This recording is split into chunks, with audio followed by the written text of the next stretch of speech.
I'm here with Haley today. We're going to go over the top 5 hip flexor stretches. So if you're a runner, cyclist, you lift weights, if you're tight at all in the hip flexors, here in the upper thigh, it's an area that gets really tight on a lot of us. We sit in chairs, we run, we do strength work. All this stuff tightens us down a lot.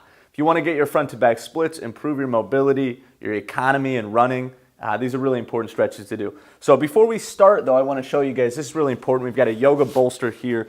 This is just going to add some support for the knee. It's nice and soft. When Haley puts her knee on it, it's going to feel really good. She's going to experience no pain, which is a really good thing.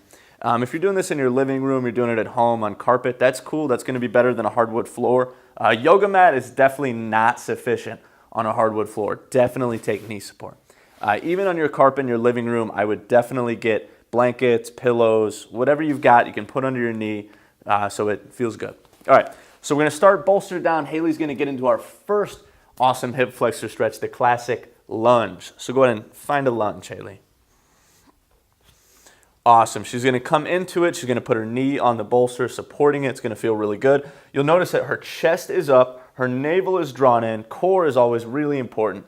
Head's up, she's looking good, and she can kind of spread out her toes, play with it. Once you're in your lunge, you can mix it up a little bit. So you could sink a little bit deeper. You could bend into the knee in the front. You could not only have the toes pointed in the back, but you could also flex the toes under and drive the heel away. Subtle change, always a good thing. So mix it up. You don't have to practice your lunge the same way every time.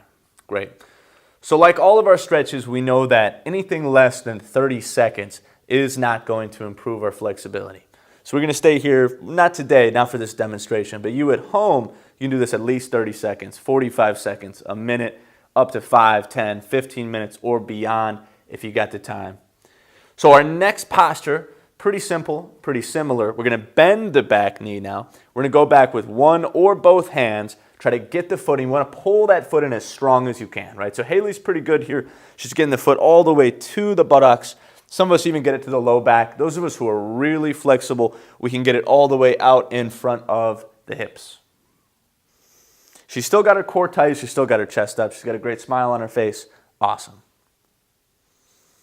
It's a little bit of balance too. The front foot's kind of working, a little proprioceptive action happening there. But the toes are spread. She's got a wide base of support. She's solid.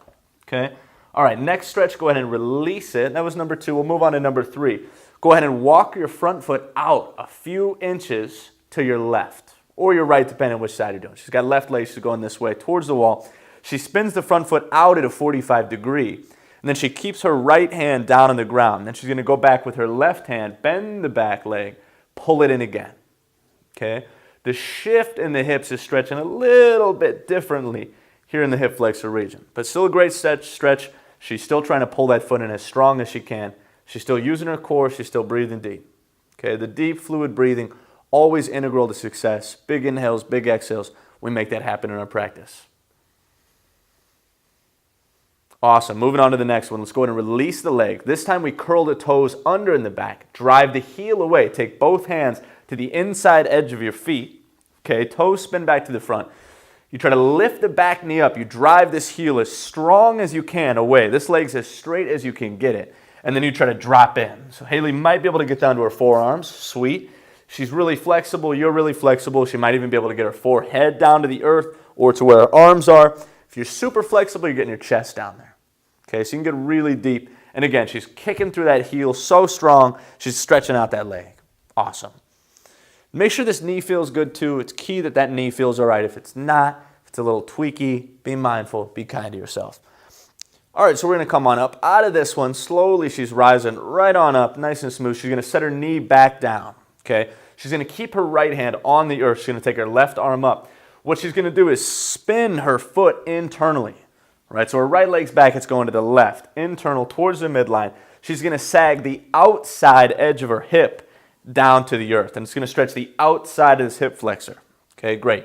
Again, as before with stretch number 3, she might turn this foot out at a 45. Really sags into the hip. It's a great stretch. And again, she's staying here a healthy amount of time, so she feels good and gets the benefit of the pose. All right, again, coming up and out. That's all 5. Those are the best hip flexor stretches. If you want to work towards your front to back splits, you want to improve your mobility, your ability to squat, your ability to run, your ability to, be good in yoga class. Those are the top 5.